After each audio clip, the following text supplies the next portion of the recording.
آج کل ہمارے دین پر بہت کڑا وقت آیا ہوا ہے۔ نیٹ کے ذریعے کیونکہ ایک جگہ بیٹھ کر بندہ پوری دنیا کو اپنا پیغام پہنچا دیتا ہے، تو ملحدین کا پورا گروپ وہ تیار ہے اور تابڑ توڑ وہ دین پر حملے کر رہا ہے۔ قرآن پر حملہ، قرآن اللہ کی کتاب نہیں ہے، یہ وجہ یہ وجہ یہ وجہ، اللہ ہے ہی کوئی نہیں، ایویں ہے مسلمانوں نے ٹونگ رچایا ہے، کوئی خدا شدا نہیں، یہ نبی سچا نہیں ہے، جھوٹ بولے انہوں نے سارا کچھ، ڈاکو سی ایک بس اور نبی بن گئے ہیں۔ اس طرح کے اعتراضات وہ نیٹ کے ذریعے کرتے رہتے ہیں۔ اور آگے سے مصیبت کیا ہے، جب فوجیں لڑتی ہیں نا تو کون سی فوج غالب آتی ہے؟ جو ٹرینڈ ہو، جس کے پاس اسلحہ ہو۔ اور یہاں مصیبت یہ ہے کہ مخالف تو ٹرینڈ بھی ہے، اس کے پاس جو بھی ہتھیار ہیں یا دلائل وغیرہ وہ بھی ہیں، اور جنہوں نے مقابلہ کرنا ہے، جواب دینا ہے، یعنی علماء، ان کی اکثریت ان کی بہت بڑی اکثریت، اس کو پتہ نہیں کہ کافروں سے، ملحدوں سے مقابلہ کیسے کرنا ہے۔ بابی علماء ہیں، ان کو پتہ ہے سنیوں سے لڑنا کیسے ہے، سنیوں کو پتہ ہے کہ وابیوں سے لڑنا کیسے، وہ بھی چند کو، سب کو وہ بھی نہیں۔ اسی طرح شیعوں کے ساتھ ان کو ان کا پتہ ہے، ان کا پتہ ہی نہیں کہ ان کے ساتھ بھی لڑنا ہے کسی طریقے سے۔ تو اس وجہ سے اس وقت ان کی چڑھت ہے۔ تو دعا کریں اللہ تعالی ہمیں ان کا مقابلہ کرنے کی، سرکار کی فوج کا ایک ادنا سا سپاہی ہونے کی اللہ ہمت عطا فرمائے، توفیق عطا فرمائے۔ ان کا ایک سوال عام مجھے لڑکوں نے آن کے پوچھا ہے، وہ کہتے ہیں جی کہ آپ کہتے ہو کہ کوئی چیز خود بخود نہیں بنی، اس کا کوئی نہ کوئی بنانے والا ہے، تو اگر یہ بات ہے تو بتاؤ اللہ کو کس نے بنایا ہے، اور اللہ سے پہلے کیا تھا؟ اس طرح کے سوالات۔ اور میں تو ہنستا ہوں یہ سوالات سن کر کہ ان سوالات کی وجہ سے وہ سچے نبی پر، سچے قرآن پر، سچے خدا پر اعتراضات کرتے ہیں۔ عقل کا حال تو یہ ہے۔ اب ہمارے ایک بزرگ گزرے ہیں، ان کو اپنے دور کا سلطان الواعظین کہا جاتا ہے۔ سیالکوٹ میں ایک جگہ ہے کوٹلی لوہارا، کوٹلی لوہارا کے تھے، انہوں نے عام لوگوں کے لیے، بچوں کے لیے، عورتوں کے لیے، لڑکیوں کے لیے سچی حکایات کے نام سے کتابیں لکھی ہیں۔ اس کا تو پہلا سبق ہی یہی شروع ہوتا ہے، پہلا سبق ہی۔ اس میں انہوں نے 2-3 حکایتیں لکھی ہیں، میں وہ آپ کو سنا دیتا ہوں، اور ان حکایتوں میں ہی ان کافروں ملحدوں کے سوالات کے جوابات موجود ہیں۔ ایک حکایت انہوں نے یہ لکھی ہے کہ ایک مرتبہ ایک مولوی صاحب جا رہے تھے، اس وقت کپڑا بنتا تھا چرخوں پر یا کھڈیوں پر، ہاتھ سے بناتے تھے۔ یہ تو بجلی کی پاور لومز وغیرہ اب آئی ہیں نا، اگر نہ پہلے تو کھڈیاں ہی تھیں نا، یا پھر چرخہ چلا کرتا تھا، اور بجلی ہوتی نہیں تھی۔ تو گرمی کا موسم ہونا، جب سایہ ہونا، تو گلی کے اندر باہر نکل جانا، مائیوں نے چرخہ نکالنا اور وہاں پر سوت کو کاٹنا شروع کر دینا، دھاگا بنانا شروع کر دینا۔ ایک مولوی صاحب آئے تو دیکھا ایک بڑھیا مائی چرخہ کاٹ رہی ہے، کھڑے ہو گئے، تھوڑی دیر تک دیکھتے رہے، پھر پوچھا مائی اور ساری زندگی تو چرخائی کٹیا کہ کوئی مسئلہ بھی آتا ہے تینوں؟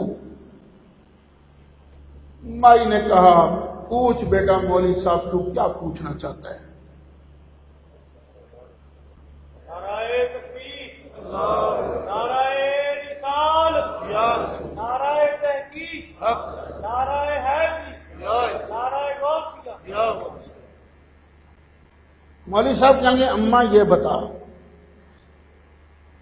کہ اس کائنات کا کوئی خالق مالک ہے یا خود بخود بنی ہے؟ نہیں نہیں بیٹا مولوی صاحب ہے، خود بخود نہیں بنی۔ فرمایا اماں تو نے جواب درست دیا ہے لیکن پروف نہیں، ثبوت نہیں۔ وہ کہنے لگی یہ ثبوت ہے میرا چرخہ۔ مولوی صاحب نے کہا وہ کیسے؟ کہنے لگی دیکھو جب تک میں اسے چلاتی رہتی ہوں یہ چلتا رہتا ہے،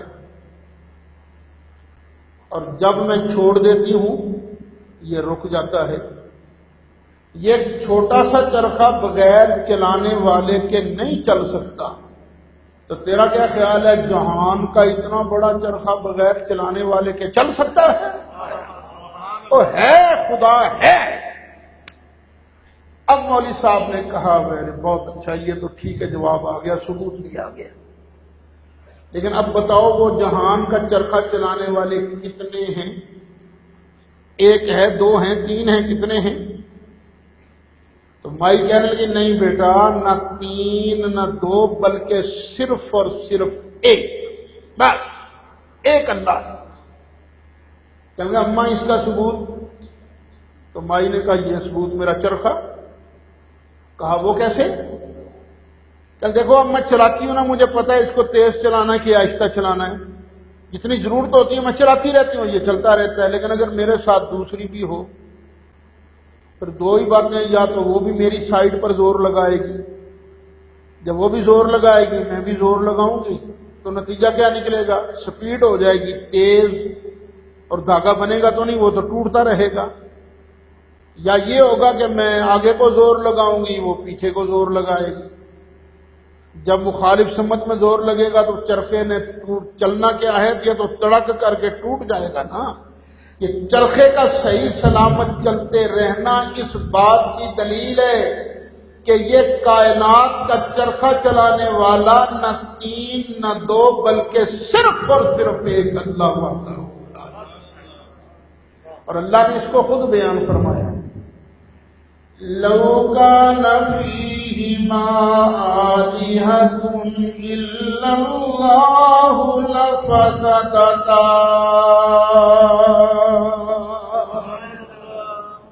زمین و آسمان کے اندر اگر اللہ کے علاوہ کوئی دوسرا سچا معبود ہوتا، لفسدتا، زمین و آسمان برقرار نہ رہ سکتے، تباہ و برباد ہو جاتے۔ ایک اللہ کہتا، ایک خدا کہتا میں سورج چاڑنا ہے، لڑ پڑتے نا دونوں، تو دوسرا کہتا ہے تو چاڑ کے بخا، چاڑ کے بخا۔ یا تو ہوں ایک ماتا ہے تو ایک اس کا کنٹرولر پھر تو ہے، ماتحت خدا نہیں ہو سکتا، خدا تو وہی ہے نا جو مستقل ہوگا۔ اگر دونوں لڑ پڑیں، ایک کہے گا میں نے نہیں برسانا، دوسرا کہے گا میں نے نہیں برسانے دینا، بیڑا غرق ہو گیا کہ نہیں؟ ان کی لڑائی میں نیچے مخلوق کا ستیہ ناش ہو گیا۔ اس کائنات کا برقرار رہنا، فاسد نہ ہونا، اس بات کی دلیل ہے کہ خالق و مالک اللہ صرف اور صرف ایک ہے۔ ایک اور انہوں نے حکایت لکھی ہے، حضرت امام اعظم ابو حنیفہ رحمۃ اللہ علیہ کا ابتدائی دور تھا۔ کوئی خدا کے وجود کا منکر، کوئی مجوسی بغداد میں آیا، آن کے خلیفہ وقت سے ملا، مہمان تھا اس کا، وزیر ٹائپ کی کوئی چیز تھی۔ اس نے مولویوں کو چیلنج کرنا شروع کر دیا، آؤ میرے ساتھ مناظرہ کرو، میرے ساتھ مناظرہ کرو۔ اور مولویوں نے ہر دور میں پڑھا تو قرآن شریف ہی ہوتا ہے نا، یہ حدیث پڑھی یا قرآن پڑھا، بڑے سے بڑا مولوی بھی ہوگا تو اس کا علم تو یہی ہے نا، وہ کہے چل رکھ اپنے قرآن نو اپنے کول، میرے نہ نہیں گل کر دوں، اور دوسرے مولوی صاحبان اس سے بات نہ کر سکے۔ یہ مختلف ادوار میں اسلام پر حملے ہوتے آئے ہیں، بڑی پریشانی بن گئی ہے، کیا بن رہا ہے یار، کوئی مولوی اس کا مقابلہ ہی نہیں کر سکتا، کہیں نوجوان نسل بے ایمان ہی نہ ہو جائے۔ خلیفہ کو کسی نے کہا جی کوفے کے اندر ایک نوجوان ہے ابھر رہا ہے، نعمان اس کا نام ہے، اس کو بلائیے، وہ اس کو ٹھیک کر لے گا۔ خلیفہ وقت نے حکم دیا، حضرت امام اعظم ابو حنیفہ رحمت اللہ علیہ دربار میں آ گئے۔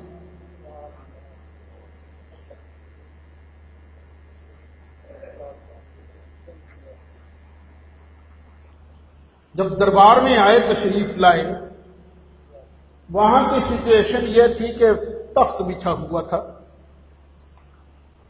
تخت پر سب سے اوپر بادشاہ بیٹھا ہوا تھا خلیفہ وقت، اور اس کے ساتھ نا وہ چونکہ باہر کا آیا ہوا مہمان تھا، وزیر تھا، پروٹوکول کے مطابق وہ بھی تخت پر بیٹھا ہوا تھا، اور سامنے چیئرز لگی ہوئی تھی، کرسیاں لگی ہوئی تھی، درباری وہاں بیٹھے ہوئے تھے۔ امام صاحب جب وہاں پہنچے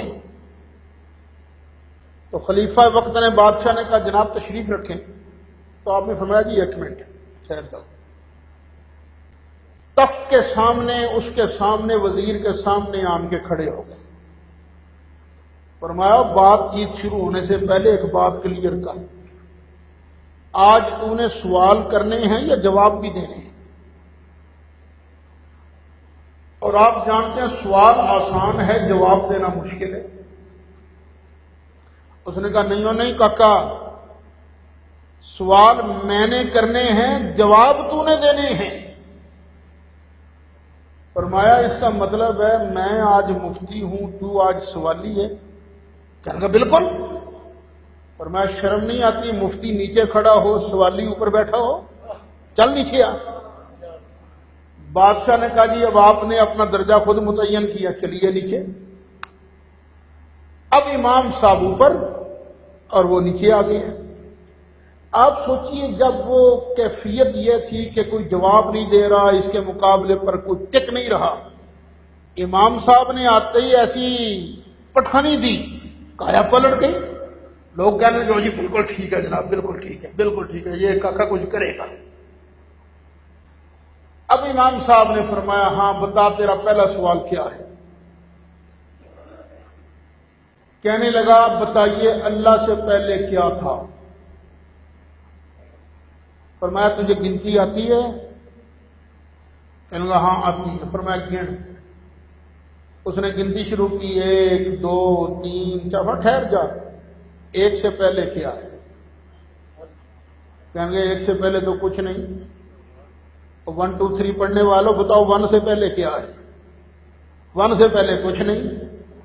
امام صاحب نے جوش میں آگے ارشاد فرمایا جب یہ حسابی عدد 1 سے پہلے کچھ نہیں تو جو سب ایکوں کا ایک ہے رب الارباب ہے، اس سے پہلے بھی کچھ نہیں۔ پھر کہنے لگا، فرمایا دوسرا سوال تیرا کیا ہے؟ کہنے لگا بتاؤ اللہ اس وقت کیا کر رہا ہے؟ فرمایا اللہ بڑے کم کر رہے ہیں، کہ کم انہیں ہونے کی تینوں اتوں لا کے مینوں اتے بٹھایا۔ کہنے جی ویری گڈ۔ فرمایا تیسرا سوال کر۔ تیسرا سوال اس نے کیا، اللہ کا منہ کدھر ہے؟ امام صاحب نے خلیفہ وقت سے کہا ذرا شمع لائیے۔ شمع آ گئی۔ امام صاحب نے شمع کو جلایا، روشنی پھیلی۔ فرمایا اس شمع کی روشنی کا منہ کس طرف ہے؟ کہنے لگا جس کا منہ تو ہر طرف ہے، جس کا رخ تو ہر طرف ہے۔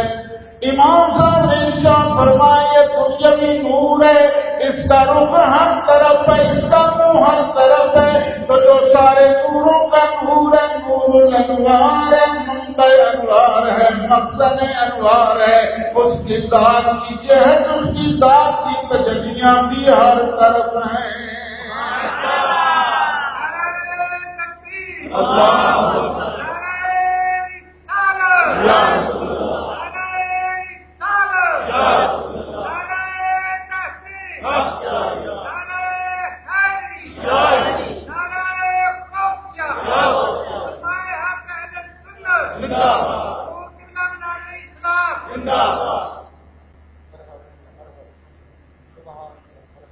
قرآن نے اس حقیقت کو خود بیان کیا ہے،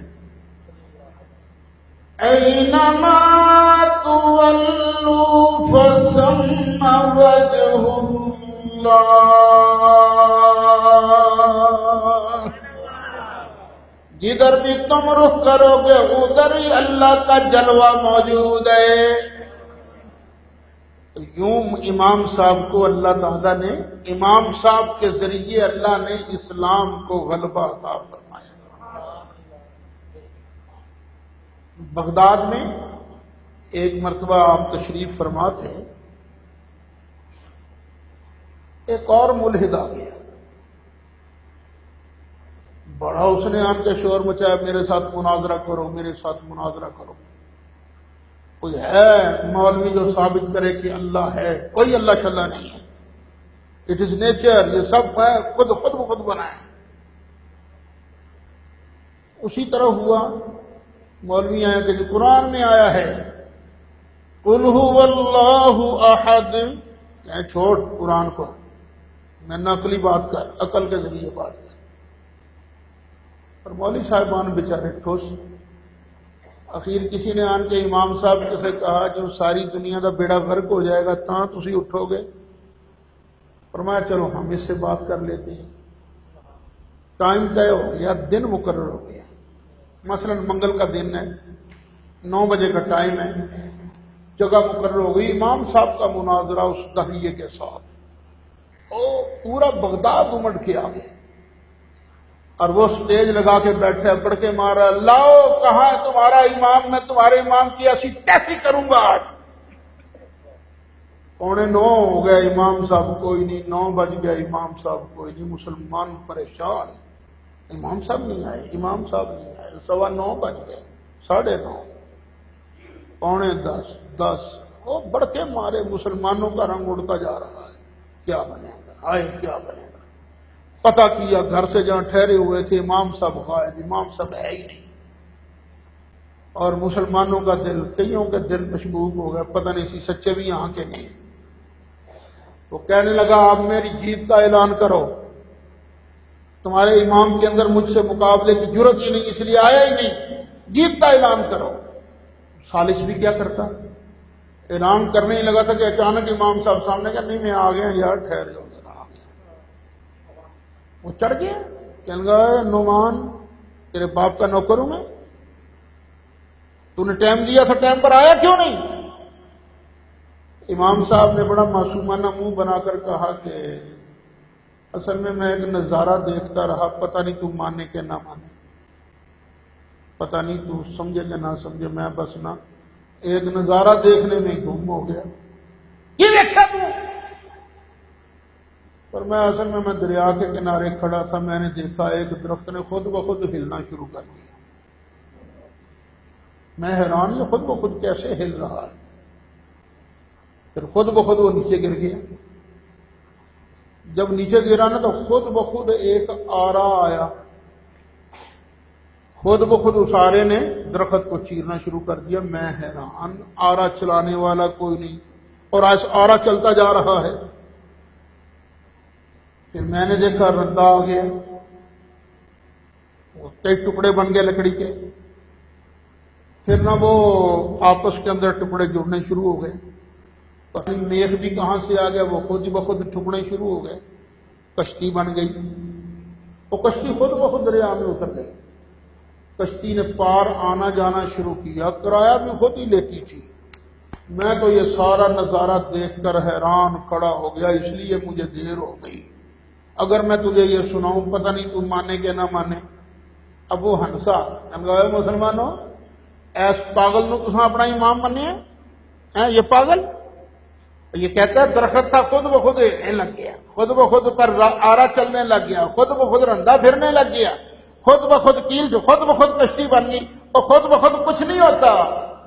امام صاحب نے ارشاد فرمایا ساری کہانی میں نے تجھے سمجھانے کے لیے گھڑی ہے، واقعی درخت بغیر ہلائے ہلتا نہیں، بغیر گرائے گرتا نہیں، بغیر چیرے چرتا نہیں، بغیر تختے بنائے بنتے نہیں، بغیر کیل ٹھوکے ٹھکتے نہیں، بغیر کشتی بنائے بنتی نہیں، بغیر چلائے چلتی نہیں۔ جب چھوٹی سی کشتی بغیر بنانے والے کے نہیں بنتی تو خود فیصلہ کر لے یہ جہان کا اتنا بڑا جہاز بغیر بنانے والے کے کیسے بن سکتا ہے؟ اور ان سارے سوالوں کے جوابات پہلے ہی دیے جا چکے ہیں۔ پھر ایک سوال کئی لڑکوں نے پوچھا مجھ سے، جی ملحدین کہتے ہیں اچھا ہر چیز کو اگر اللہ نے بنایا تو اللہ کو کس نے بنایا؟ ان کو اتنا ہی پتہ نہیں، یہ ہمارے بچوں کو پڑھایا جا چکا ہے کہ تسلسل محال ہے، تسلسل محال ہے، تسلسل نہیں ہو سکتا۔ مثلا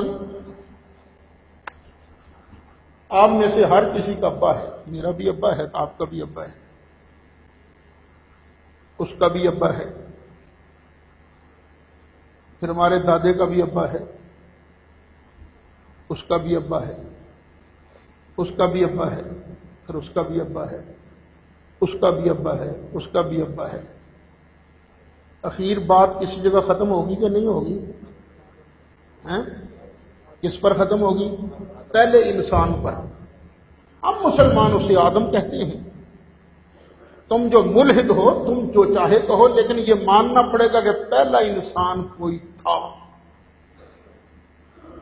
اب اتنا بتاؤ اس پہلے انسان کو کس نے پیدا کیا ہے؟ وہ پہلا انسان کیسے بنا تھا؟ آخر ماننا پڑے گا کوئی نہ کوئی ایسی ذات ضرور موجود ہے جس نے پہلا انسان پیدا فرمایا۔ جس ذات نے پہلا انسان پیدا کیا ہے ہمیں ہمارے دین نے نام بتایا اس کا اللہ۔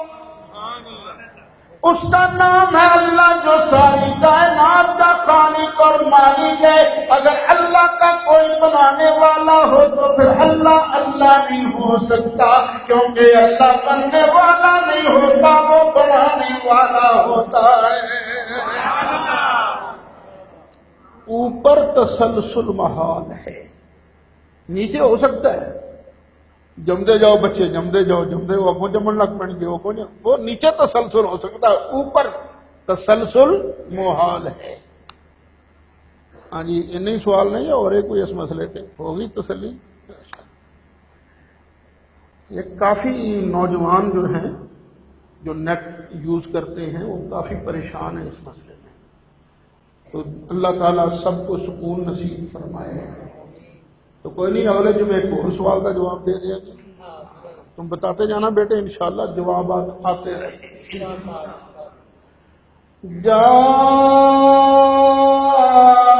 الحق وزهق الباطل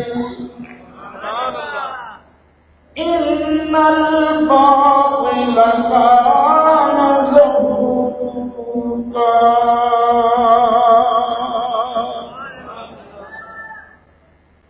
پھر ایک سوال بہت کیا جاتا ہے کہ نبی کریم علیہ الصلوۃ والسلام نے حضرت عائشہ سے جب شادی کی تھی، نکاح کیا تھا تو حضرت عائشہ کی عمر تھی 6 سال، جب گھر میں آئی تھی تو 9 سال، 9 سال کی بچی سے شادی کی۔ اسی پر کارٹون بنتے ہیں، اسی پر وہ ساری عمارت جو ہے اسلام کے خلاف اور میرے آقا کے خلاف وہ اٹھائی جاتی ہے۔ آئندہ جمعہ میں اس کا جواب عرض کروں گا۔ یہ بات بالکل غلط ہے کہ حضرت عائشہ کی عمر اس وقت 9 سال تھی، پہلے میں بیان کر چکا ہوں، سال پہلے یا 2 سال پہلے رمضان شریف میں، یہاں جب ہوا تھا نا یوم سیدہ خدیجہ الکبریٰ اور یوم سیدہ عائشہ صدیقہ الحمیرہ، جب ان کا ذکر تھا تو میں حضرت عائشہ کی عمر وہ بھی بیان کر چکا ہوں اور واقعہ افک اس کو بھی بیان کر چکا ہوں۔ انشاءاللہ وہ جو ہے مسئلہ کہ آپ کی عمر 6 اور 9 سال کی بات غلط ہے۔ آپ کی عمر کتنی تھی شادی کے وقت؟ 17 سال۔ کتنی تھی؟ 17 سال۔ انشاءاللہ اس کو بھی آخر میں بیان کیا جائے گا۔ وآخر دعوانا الحمد للہ رب العالمین۔